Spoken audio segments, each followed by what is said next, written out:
ದೇಶದ ಕೃಷಿ ವಲಯದಲ್ಲಿ ರಬಿ ಹಂಗಾಮು ಆಶಾದಾಯಕವಾಗಿ ಆರಂಭವಾಗಿದ್ದು, ಈ ವರ್ಷ ದಾಖಲೆ ಪ್ರಮಾಣದ ಬಿತ್ತನೆ ಕಾರ್ಯ ನಡೆದಿದೆ.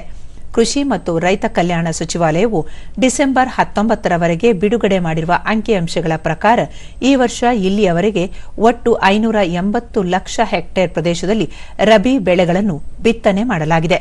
ಇದು ಕಳೆದ ವರ್ಷದ ಇದೇ ಅವಧಿಗೆ ಹೋಲಿಸಿದರೆ ಸುಮಾರು 8 ಲಕ್ಷ ಹೆಕ್ಟೇರ್ನಷ್ಟು ಹೆಚ್ಚಿನ ಪ್ರಗತಿಯನ್ನು ಕಂಡಿದೆ. ಆಹಾರ ಧಾನ್ಯಗಳ ಬಿತ್ತನೆ ಪ್ರಮಾಣದಲ್ಲಿ ಗಣನೀಯ ಏರಿಕೆ ಕಂಡುಬಂದಿದೆ. ದೇಶದ ಪ್ರಮುಖ ರಬಿ ಬೆಳೆಯಾದ ಗೋಧಿಯು ಈ ಬಾರಿ 301 ಲಕ್ಷ ಹೆಕ್ಟೇರ್ ಪ್ರದೇಶದಲ್ಲಿ ಬಿತ್ತನೆಯಾಗಿದೆ. ಕಳೆದ ವರ್ಷ ಇದು 300 ಲಕ್ಷ ಹೆಕ್ಟೇರ್ ಆಗಿತ್ತು. ತೊಗರಿ, ಹೆಸರು ಸೇರಿದಂತೆ ವಿವಿಧ ದ್ವಿದಳ ಧಾನ್ಯಗಳ ಕೃಷಿ ವ್ಯಾಪ್ತಿಯು 126 ಲಕ್ಷ ಹೆಕ್ಟೇರ್ಗಿಂತ ಹೆಚ್ಚಿದೆ. ಇದು ದೇಶದ ಬೇಳೆಕಾಳುಗಳ ಸ್ವಾವಲಂಬನೆಗೆ ಪೂರಕವಾಗಿದೆ. ರಬಿ ಹಂಗಾಮಿನಲ್ಲಿ ಭತ್ತದ ಕೃಷಿಯು ಈ ಬಾರಿ ಚುರುಕುಗೊಂಡಿದ್ದು 13 ಲಕ್ಷ ಹೆಕ್ಟೇರ್ಗಿಂತ ಹೆಚ್ಚಿನ ಪ್ರದೇಶದಲ್ಲಿ ಬಿತ್ತನೆ ಕಂಡುಬಂದಿದೆ.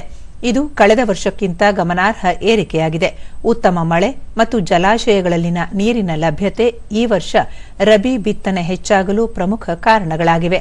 ಅಲ್ಲದೆ ಸರ್ಕಾರವು ರಬಿ ಬೆಳೆಗಳಿಗೆ ಕನಿಷ್ಠ ಬೆಂಬಲ ಬೆಲೆಯನ್ನು ಘೋಷಿಸಿರುವುದು ಮತ್ತು ರೈತರಿಗೆ ಸಕಾಲದಲ್ಲಿ ರಸಗೊಬ್ಬರ ಹಾಗೂ ಗುಣಮಟ್ಟದ ಬೀಜಗಳ ಪೂರೈಕೆ ಮಾಡಿರುವುದು ಕೃಷಿ ವಿಸ್ತರಣೆಗೆ ನೆರವಾಗಿದೆ.